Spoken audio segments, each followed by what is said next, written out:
사도행전 4장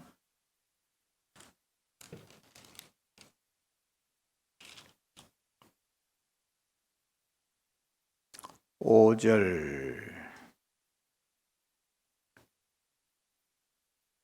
12절 말씀까지 한 절씩 교독하겠습니다. 이튿날 관리들과 장로들과 서기관들이 예루살렘에 모였는데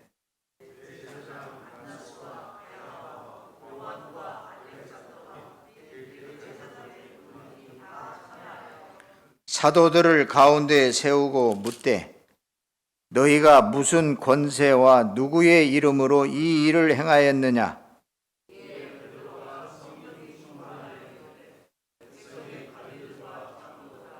만일 병자에게 행한 착한 일에 대하여 이 사람이 어떻게 구원을 받았느냐고 오늘 우리에게 질문한다면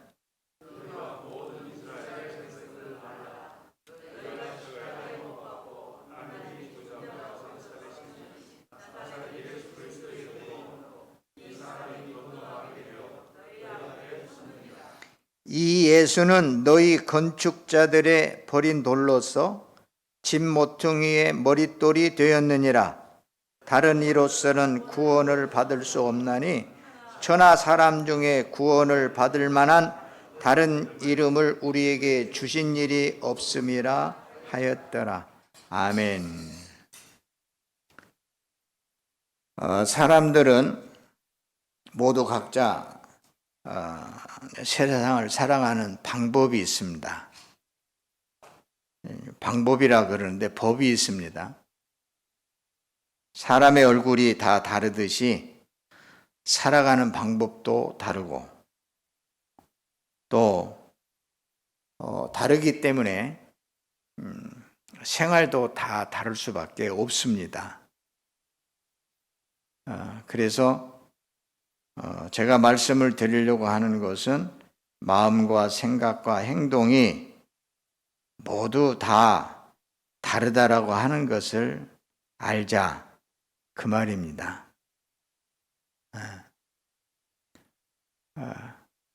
우리가 어려움을 겪을 때 뭐냐면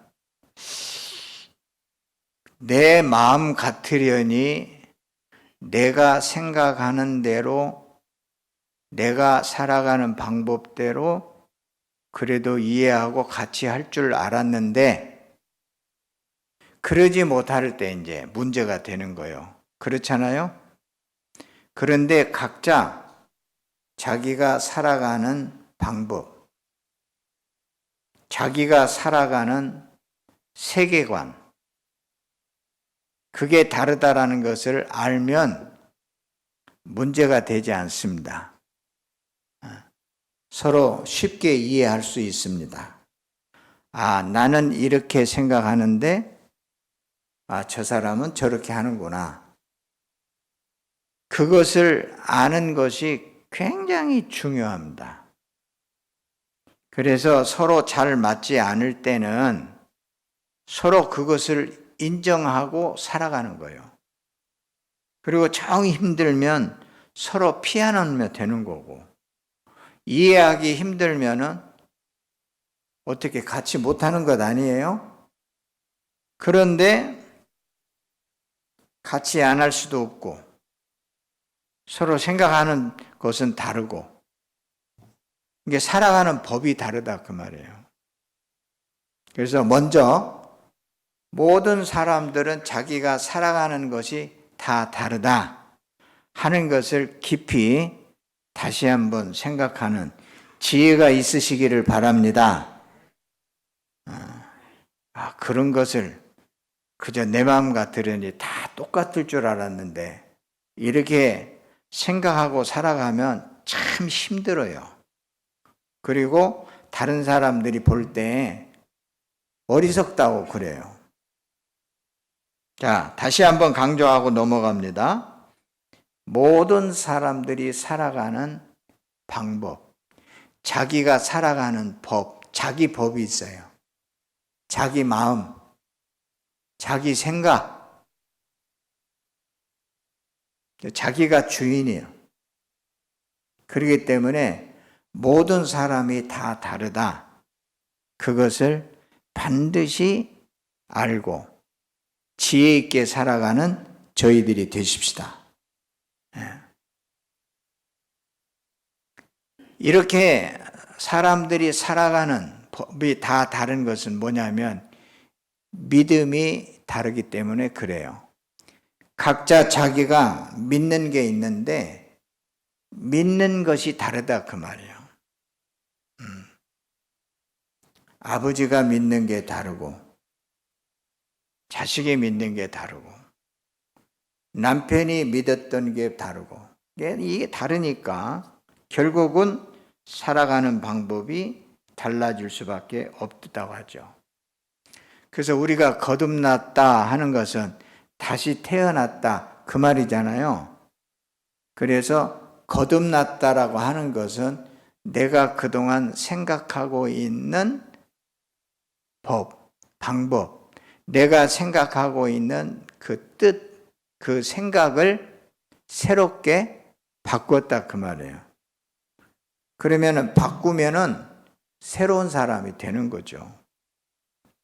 지금 우리 이 시간에도 내가 지금까지 살아온 방법을 바꾸면 내가 이렇게 해야지라고 생각하는 내 개인적인 생각을 바꾸면 사람이 달라지는 거예요.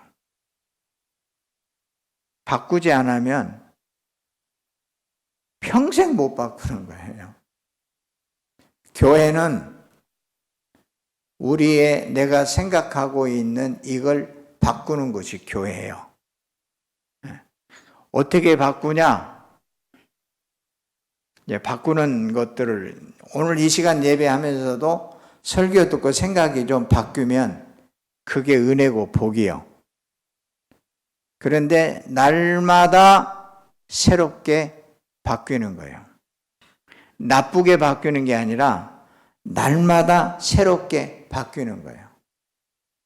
이제 곡식을 심었는데 그 곡식이 자라면서 날마다 새롭게 변하는 것처럼 우리도 날마다 새롭게 변하는 것이 그것이 지혜롭게 살아가는 축복의 삶이 되는 줄 믿으십시다. 그러니까 자기 나름대로 살아가는 방법은 자기 나름대로 알고 믿는 바를 따라가게 돼 있다 그 말이거든요. 그러니까 사람들이 다 다르다라고 하는 것은 믿음이 각자 믿음이 다 다르다는 것이죠. 그래서 내가 가지고 있는 믿음이 어떤 믿음인가 그것을 아는 게 참 좋아요. 근데 대부분이 다른 사람 믿음은 다른 사람에 대한 부분은 잘 알아. 왜 그러냐면 보이니까. 내가 보이니까 알아요. 내가 누가 눈 감은지 내가 여기서는 내가 알아. 근데 본인은 눈 감은지 몰라. 그래서 다른 사람 얘기, 다른 사람 하는 것은 다 잘하는데 누구는 잘 몰라? 자기 자신은 잘 모르거든요. 그래서 자기의 믿음은 어떤 믿음인가?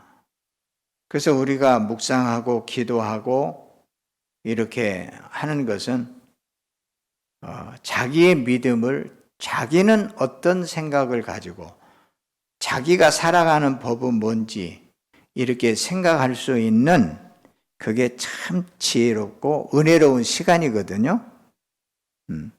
대부분이 모르니까 자기의 생각을 바꾸려고 하지 않는데 그 시간이 너무 많이 걸려요. 내가 알면 바꿔야 안 바꿔요. 내가 나를 알면 바꾸죠. 아, 이렇게 살면 안 되겠구나. 아, 내가 이렇게 말하면 안 되겠구나. 금방 바꾸는데 모르니까, 자기 자신을 모르니까 어떻게 바꿔? 모르니까 못 바꾸는 거죠. 자, 모든 사람이 다르고 살아가는 방법이 다르고 그것은 자기가 믿는 바, 믿음이 다르고 뜻이 다르다 그 말. 자기 뜻이 다르다 그 말이에요. 그래서 다 달라요. 그래서 자기의 믿음은 어떤 믿음인가, 어떤 믿음을 가지고 있는가 생각할 수 있는 시간이 되시기 바랍니다. 그런데 우리가 살아가는데 이 믿음은 엄청난 우리의 삶을, 내가 살아가는 이 방법에 영향을 줘요. 믿음은 엄청난 영향을 줘요. 내 삶에 엄청난 영향을 주는 거예요. 그런데 뭘 믿는가 하는 것이 중요하겠죠. 뭘 믿는가 하게 중요한데, 일본 사람들에는 속담에 이런 말이 있어요. 사람은 무엇이라도 잘 믿어야 한다. 일본 사람은 그런 속담이 있다 그래요. 무엇이라도 잘 먹어야 한다. 맞는 말이에요? 아니잖아요. 뭘 먹어야 돼요? 좋은 걸 먹어야죠. 그런 것처럼 무조건 믿는다라고 하는 것은 굉장히 위험한 일입니다. 그래서 잘못 믿으면 마약보다 무섭고 쥐약보다도 더 무서운 게 잘못 믿는 거예요. 일생을 망치고 그의 가정을 망치고, 그래서 무엇을 믿느냐 하는 것은 대단히 중요하다고 하는 거죠. 그런데 오늘날 교회 다니는 사람들이, 믿음이 있다라고 하는 사람들이 사회에 별로 좋은 모습을 안 보여요. 그러니까 교회 다니는 사람을 뭐냐, 신앙인, 믿음이 있는 사람. 그런데 별로 가지고 있는 믿음이 별로 안 좋아. 그러니까 교회 나가자고 해도 별로 들으려 하지도 않고, 그래서 지금은 교회 많이 믿음이 흔들리는 시대적인 상황을 우리는 겪고 있습니다. 그래서 그 어떤 때보다도 우리가 가지고 있는 믿음을 나름대로 분명하게 알고 선명하게 가져야 할 때입니다. 근데 그게 없으면 이리저리 흔들려요. 아이고, 사람들이 다 교회가 그렇다라는데, 목사님들이 다 그렇다라는데, 이제는 과학과 문화와 여러 가지 시대가 많이 발전했는데 아직도 무슨 하나님 찾고 못하고 그러게 사느냐고, 또 이렇게 사람들의 생각이 많이 희미해졌어요. 그렇기 때문에 우리가 믿음을 갖되 내 믿음이 뭔지 더 확실하게 이렇게 정리하는, 확실하게 붙드는 지혜가 있기를 바랍니다. 그래서 저는 목사로서 굉장히 책임이 크죠. 같이 예배하는 분들에게 그 믿음을 선명하게 가질 수 있도록 저는 도와야 되잖아요. 본인이 안 한다고 하면 어쩔 수 없지만, 내가 이렇게 희미하게 믿어서는 안 되겠구나. 나름대로 내 믿음이 무엇인가 분명하게 붙드는 그런 기회들이 되시기를 바랍니다. 저는 일생 동안 신앙생활을 하면서 결론을 내리고 여러분들에게 저 믿음은 이런 겁니다 라고 말씀을 드리겠습니다. 저는 이미 말씀을 드렸지만, 저는 하나님을 보고 하나님을 만나고 하나님과 함께하는 그런 믿음을 저는 확실하게 하고 싶습니다. 왜 그러냐면, 제가 하나님을 이렇게 잡거나 말하거나 하나님이 어떤 분이라고, 하나님을 내가 어떻게 만났다고 말로 다 표현을 할 수 없지만은, 그러나 이 하나님과의 관계는 다 개인적인 깊은 체험이거든요. 그래서 저는 하나님과 함께 하는 일에 대해서 확실하게 내 삶에, 내 인생에, 나의 모든 일에 하나님이 함께 하지 않은 일이 하나도 없다. 저 믿음은 그런 믿음입니다. 그래서 하나님을 경험하는 건데, 그래서 청결한 마음은 하나님을 볼 것이라. 예수님이 그러셨죠? 그래서 항상 마음을 복잡하게, 세상에 있는 일로 복잡하게 하게 되면은 하나님을 이렇게 만나는 일이 멀어져요. 그래서 마음을 청결하게.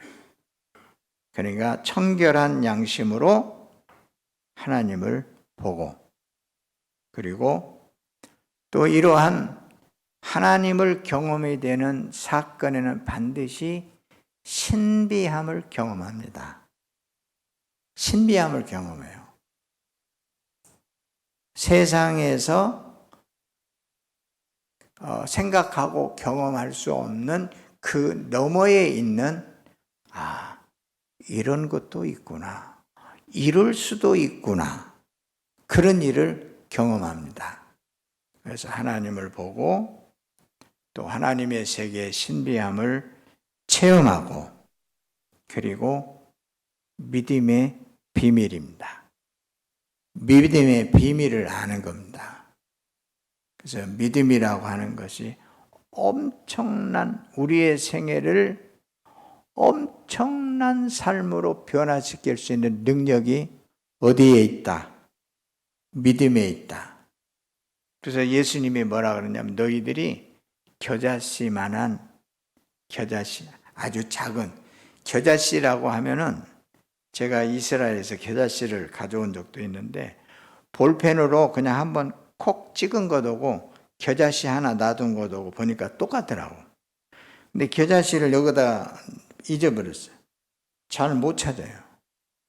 얼마나 작은지 잘 못 찾아. 그런데 이 겨자씨가 심어서 자라게 되게 되면 엄청난 나무가 되는 거예요.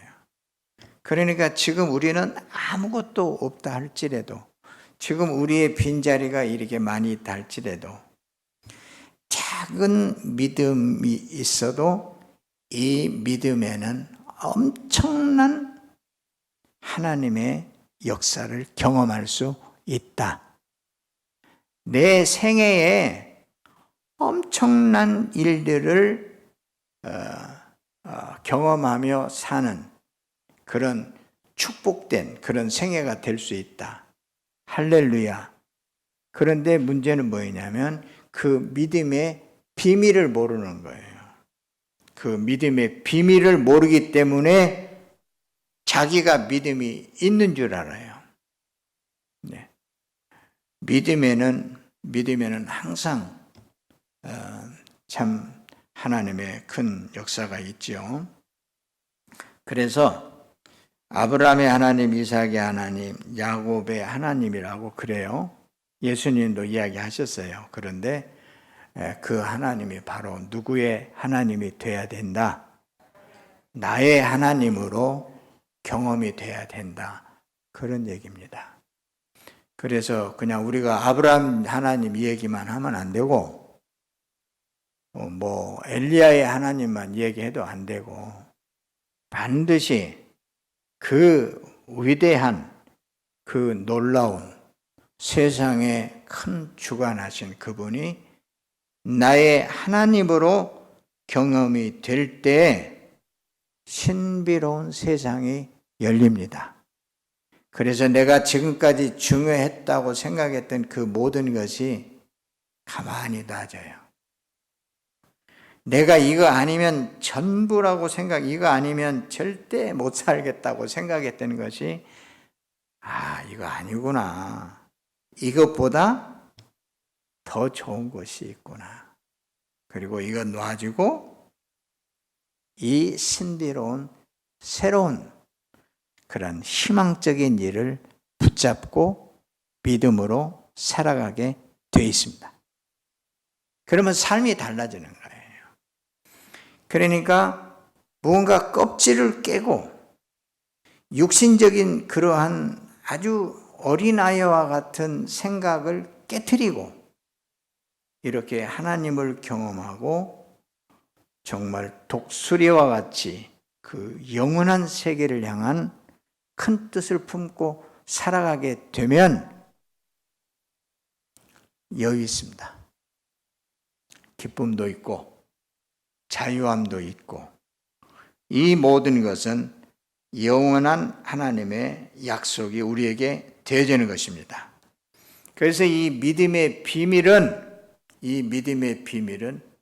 바로 나사렛 예수, 그 이름에 믿음의 비밀이 있습니다. 할렐루야.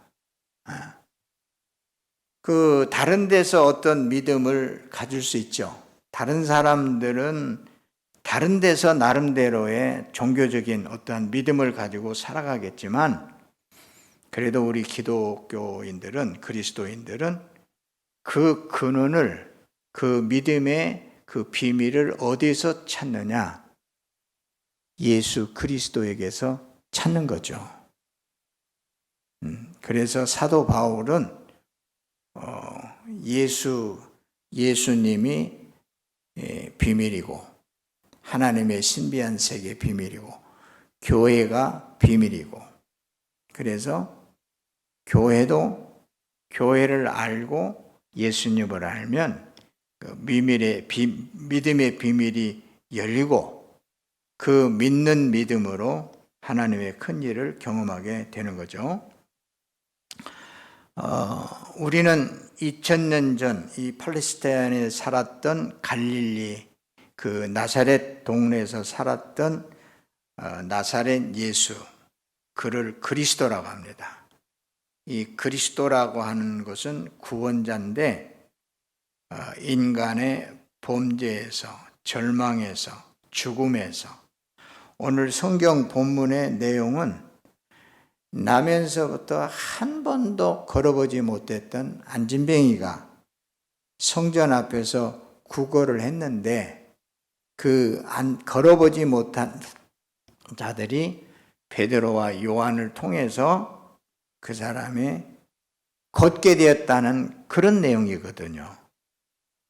그럴 수 있을까요? 정말 한 번도 걸어보지 못한 사람이 이렇게 일어나서 다른 사람들은 다 성전에 하나님 앞에 예배하러 가는데 그 성전 문 앞에서 날마다 구걸하며 사는 인생으로서 사는데 얼마나 절망적이었겠어요. 그런데 베드로와 요한이 기도하러 갈 때, 좀 구걸을 할 때 우리는 금과 은은 없다. 네가 요구하는 것, 돈은 줄 수 없지만 나사렛 예수 이름으로 걸어라. 일어나라. 그래서 손을 잡고 이렇게 했더니 일어나서 걷기도 하고 뛰기도 하고 그렇게 성전에 들어가서 하나님을 예배하고 찬양하고 싶었는데 그걸 못했는데 그 일을 할 수 있게 된 거죠. 엄청난 그 뜻이 그 안에 다 있습니다. 그래서 나사렛 우리의 믿음은 어디가 있느냐면 예수 그리스도가 누구인가? 그 질문이 전부 다 성경 안에 많이 있고 그리고 제가 한 2000년 동안에 이 교회 역사를 쭉 공부를 했어요. 한 3주간 밖에도 안 나가고 아침부터 저녁까지 앉아서 한 2000년 동안 왜 그러냐면 제가 혼란스러우니까 뭔가 분명하게 이야기를 좀 할 수 있는 그런 목사가 돼야 되겠는데 이게 도대체 뭐가 어떤 게 만든 거예요? 그래서 쭉 2000년 동안에 있어지는 모든 역사적인, 교회사적인, 철학적인 그런 배경을 전문가들에게 이렇게 들으면서 공부를 쭉 해오는데 여러분들에게 확실하게 말씀드리고 싶은 것은 뭐냐면 2000년 동안에 수없이 많은 시간 동안에 예수 그리스도가 누구냐? 요 논쟁이 2000년의 세월이 걸린 거예요. 지금도 하고 있는 거예요. 지금도. 아니, 목사님 그게 뭔 얘기예요? 지금 우리는 서구 문화의 중심으로 세상의 모든 것이 발전했습니다. 과학이 발전하고 정치가 발전하고 문화가 발전하고. 그래서 우리는 동양에 있는 사상이라기보다는 서양에 있는 문화의 근거에서 세상이 발전됐습니다. 그래서 역사적인 것도 철학적인 것도 과학적인 것도 모든 것이 여기서 발전했어요. 지금은 서양인들이 동양에 대한 공부를 하면서 굉장히 더 깊고 매력적인 것이 동양에 있다. 그래가지고 이제 서양에 있는 사람들이 동양에 있는 생각을 배워가요.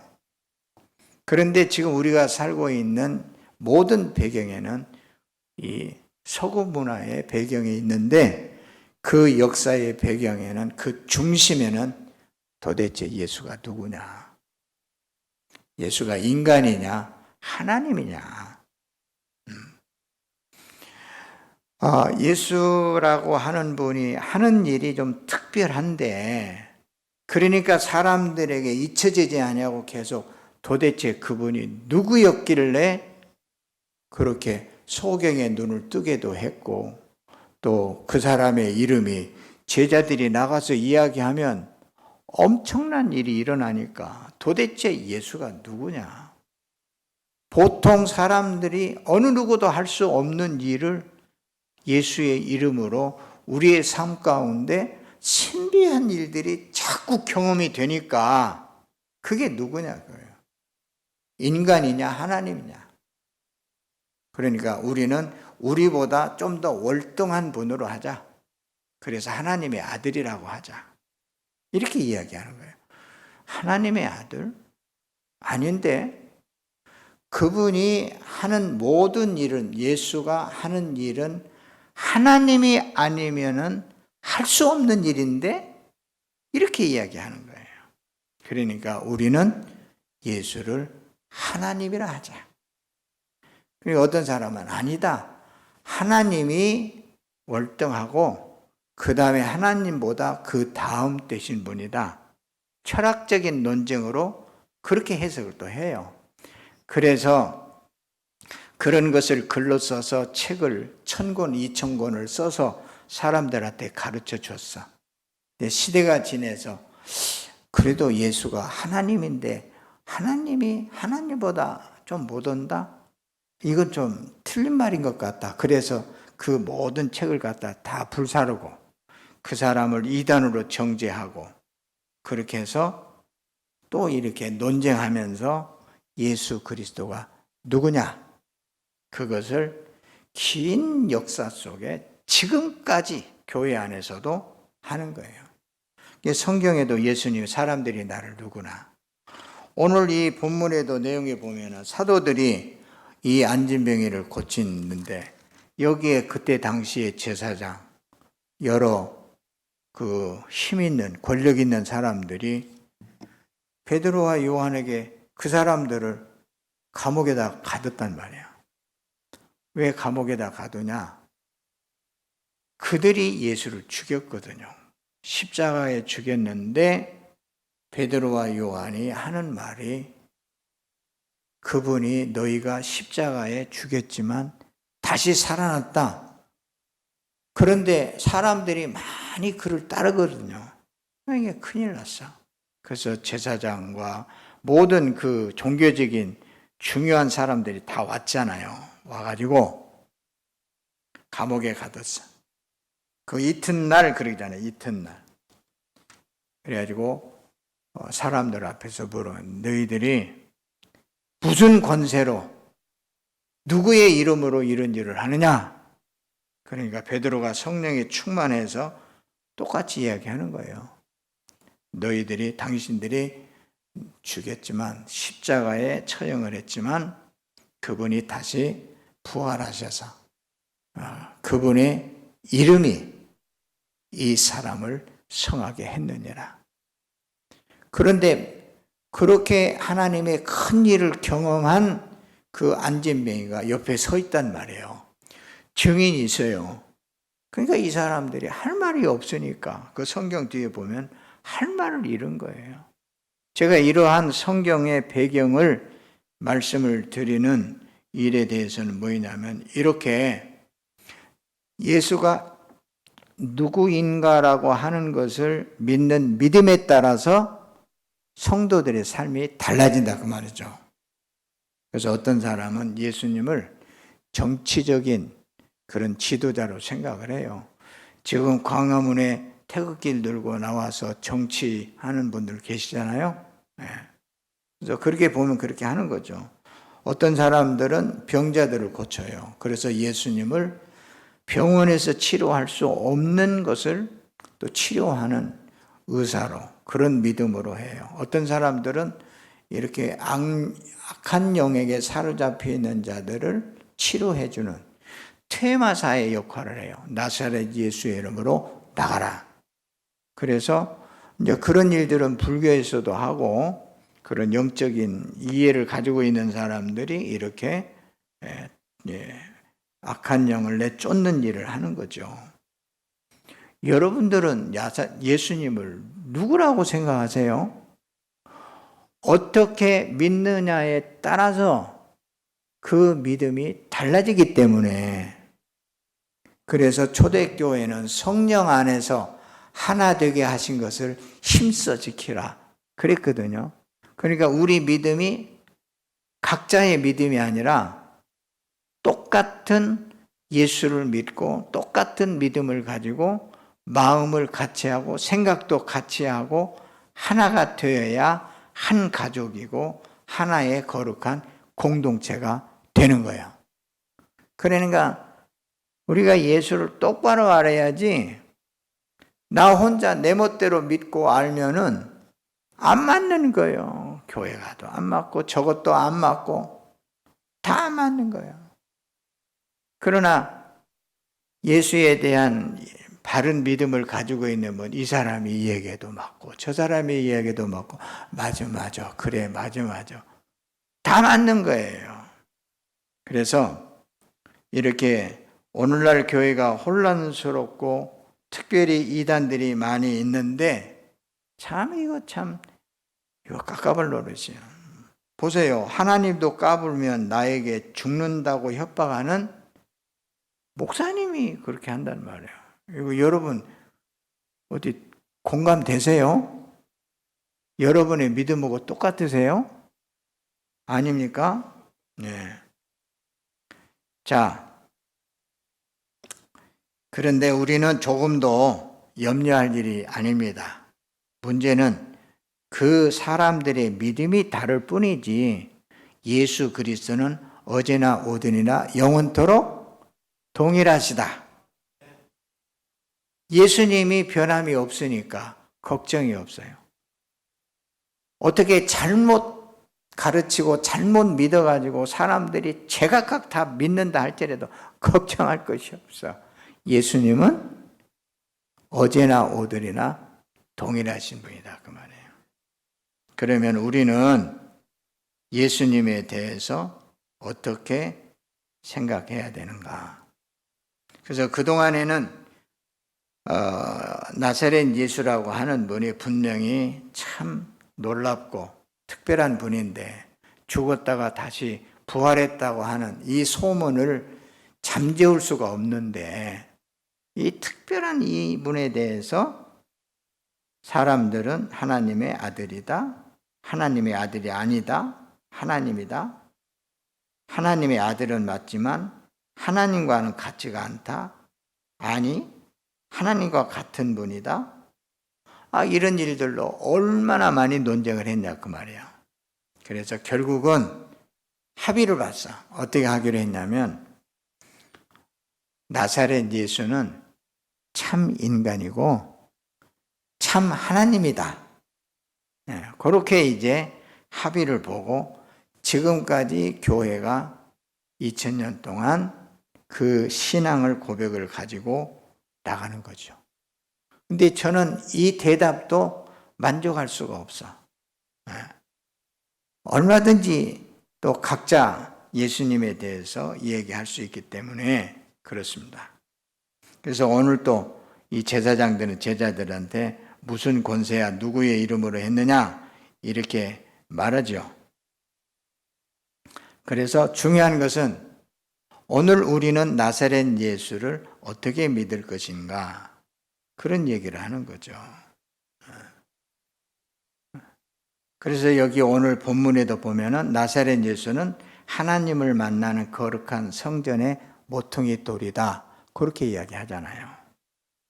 다시 말하면 예수 그리스도께서 하신 모든 일들은 사람은 할 수 없고 이 일은 하나님이 하신 일이다. 소경의 눈을 뜬 일도 내가 지금까지 소경이 눈 떴다라고 하는 일을 한 번도 들은 적도 없고 본 적도 없다. 이 소경이 눈 뜬 소경이 하는 거예요. 내가 눈을 뜨게 된 것은 이건 하나님이 아니고 누가 하겠냐 이 얘기를 하는 거죠. 근데 그 일을 누가 하신 거예요? 예수님이 하신 거죠.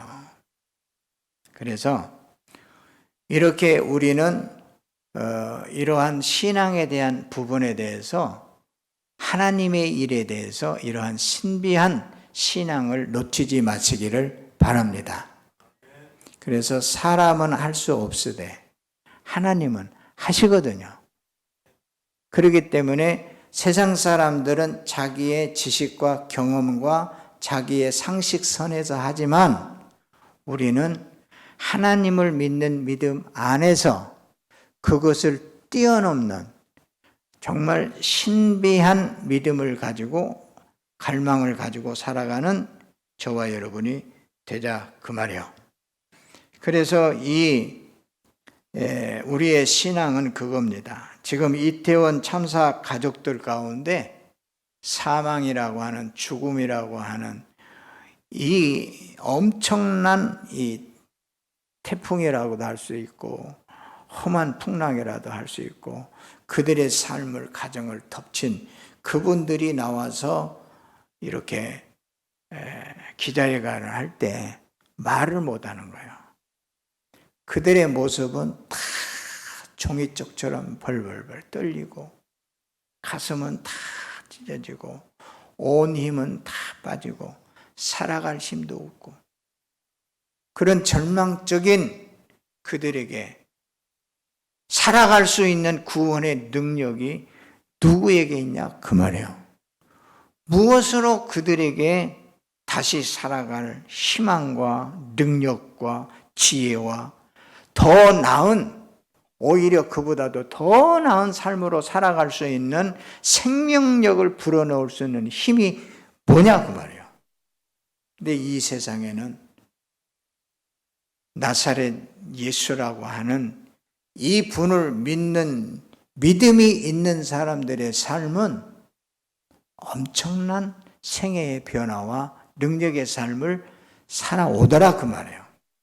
다시 말하면 로마라고 하는 나라, 이 기독교인들을 핍박하고 불 속에 던지고 사자굴에 던지고 그렇게 했던 그 지도자가 바뀌어져 가지고 전 국가가 기독교를 믿는 국가가 되게 하게 하는 그 엄청난 이 변화는 누구로 말미암느냐?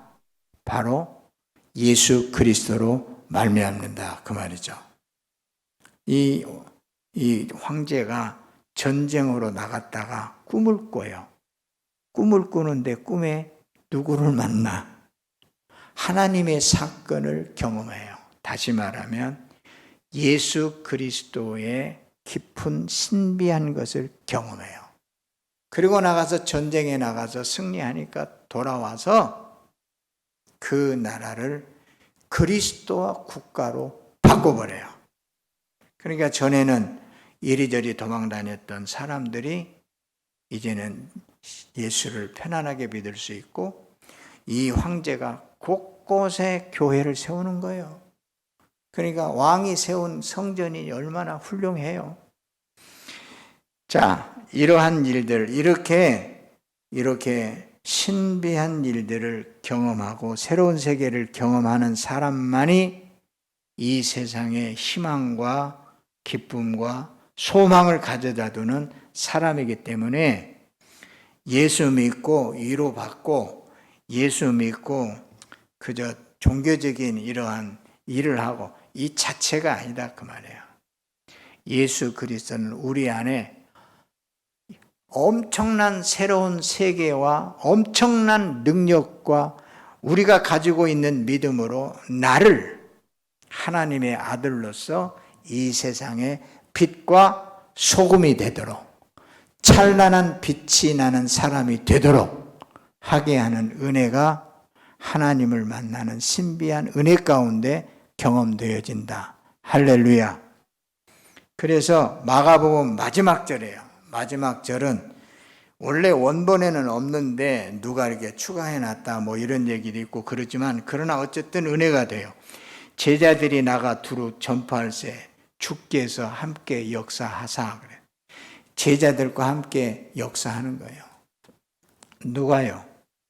예수님이. 오늘 우리 예배 드릴 때마다 찬송할 때 뭔 찬송하냐면은 주께서 이 자리에 함께 계심을 믿노라. 입으로 찬송은 하면서도 예수님이 함께 한다라고 하는 믿음이 없어요. 노래는 부르고 찬양을 해. 습관적으로는 하는데 안 믿어. 예수님이 함께 하신다라고 하는 그 믿음이 없어. 겨자씨만한 믿음이 없어. 아예 없는 거예요. 겨자씨만한 믿음이라도 있으면은 그 믿음이 있으면 우리의 예배 태도와 믿음의 삶이 달라지는데 영혼이 식어져 있고 시들어져 있고 감격도 없고 교회 와서 예배 드리는 것이 그런 거가 이런 식으로 습관적으로 되진단 말이에요. 그래서 주는 그리스도여 살아계신 하나님의 아들이다. 이 베드로의 신앙 고백은 이 말은 당신은 그리스도이십니다. 당신은 구원자이십니다. 질병에서, 죽음에서, 절망에서, 또 두려움에서 구원해 주시는, 우리를 살리시는 분이 그리스도라 그 말이에요. 그 말이. 그런데 당신은 그리스도이시지만은 당신은 하나님의 아들입니다. 베드로가 그렇게 고백했죠. 그리고 그 뒤에 하는 말이에요. 살아계시는 분입니다. 현재 계속 살아있는 자, 현재 계속 말씀하고 계시는 자, 이전에 갈릴리 나사렛 동네에서 행하셨던 그 일을 지금도 똑같이 하고 계시는 분이십니다. 살아계신 하나님의 아들입니다. 이 신앙 고백은 바로 지금도 살아계시고 지금도 말씀하시고 지금도 역사하시고 그것을 믿는 믿음이 있냐 그 말이야. 그 믿는 믿음이 있을 때 주께서 함께 역사하시고 죽은 자도 살리는 거예요. 제가 그런 경험이 있는데 옛날에 제가 오토바이 타고 시골 다닐 때 자흥 관산에 갔어. 박신종 목사요. 그분이 저 큰무리 교회 목사님이신데 광주 와서 베델교회 제가 맨 처음에 시작할 때 그 개척 목사로 불렀어. 그런 사연이 있는데 그분이 나중에 교회 개척하셨어요. 이분이 제가 기독병원에서 오토바이를 타고 가니까 아이고 전사님 잘 오셨습니다 하고 몸집도 큰 분이 제 뒤에 오토바이 타고 자기 교인들 신방 다 가는 거예요. 시골에 그때 자전거도 없었나 어쩌나 하여튼 오토바이 타고 싶어서 그랬는지 저를 태우고 아픈 사람 집집마다 다 다니면서 신방하고 또 가면 또 기도는 내가 다 해주는 거예요. 그런데 기도하고 교회 와서 목사님이 얼굴이 달라졌어. 저한테 이야기하는데 뭐라 그러냐면 이럴 수도 있어. 뭔데요? 그랬더니 거기 있고 집사님 있잖아. 그분은 아직까지 방문을 한 번도 못 넘어오신 분이래요. 그런데 우리가 가서 기도하고 왔는데 그분이 어디까지 나오느냐면 밖에 대문까지 나와서 인사를 한 거예요. 그러니까 목사님도 어떻게 그때는 잘 몰랐는지 와서는 그걸 놀라가지고 어떻게 이런 일이 있을 수 있느냐고 그러더라고요. 그분은 놀라는데 저는 놀래요, 안 놀래요? 안 놀래요. 내가 그분이 방문을 넘어온 줄 알아. 그렇게 아픈 줄 알아요. 뭐줄 알아. 나는 몰라. 나는 모르지만 그 교회에 있는 목사님은 그것을 알잖아요. 방문도 못 넘어온 분이 나온 거예요. 그래서 제가 이 얘기를 2016년도에 헌트리 목사님한테 해줬어요. 그랬더니 헌트리 목사님이 깜짝 놀라면서 저한테 그런 거예요. 왜 그때 그 얘기를 안 해줬냐고 그래요. 저한테. 저는 제가 놀래지도 않았고 그런갑다 그렇게 생각을 했는데 40년이 지났는데도 그 선교사님은 그 사건을 굉장히 중요하게 생각한 거예요. 저는 그런 경험이 많지는 않지만 얘기하면 많아요. 근데 이런 얘기는 저 얘기뿐만 아니라 여러분들도 다 그런 간증이 있어요. 그렇잖아요. 다시 말하면 예수님은 부활하자 살아계신 주 나의 참된 소망. 그분이 살아서 나와 함께 하시는데 그분이 역사하는 그 모든 일은 누가 하더라? 하나님이 함께 하시더라. 그러니까 우리는 그 예수를 하나님의 아들이요 하나님이 하시는 하나님이요 그 일을 통해서 하나님을 깊이 경험이 되다 보니까 신비한 세계가 열리더라고 말이에요. 그래서 저는 목사이기도 하지만 목사님이 신비주의자예요? 그러면 맞다고 얘기를 나는 해요. 그저 종교적인, 교리적인, 성경의 상식적인 이야기하는 문제라고 하면 훨씬 더 실력 있는 분들이 있어요. 그분들한테 가서 배우면 돼요. 그러나 저는 다음 주일날 말씀드리겠습니다마는 우리는 이러한 하나님이 살아계시고 지금도 하나님과 내가 함께하는 그 믿음으로 내 생애와 내 삶과 이 세상을 새롭게 할 수 있는 그런 존귀한 자의 능력이 된다는 것을 믿으시고 예수 그리스도가 누구요? 하나님이시죠. 살아계신 분이시죠. 그분은 누구와 함께 하세요? 나와 함께 하시는 분이시죠. 이 믿음으로 오늘도 큰 구원의 역사가 우리의 삶 생활 가운데 곳곳에서 일어나는 신비한 은혜의 삶이 되시기를 주의 이름으로 축복합니다.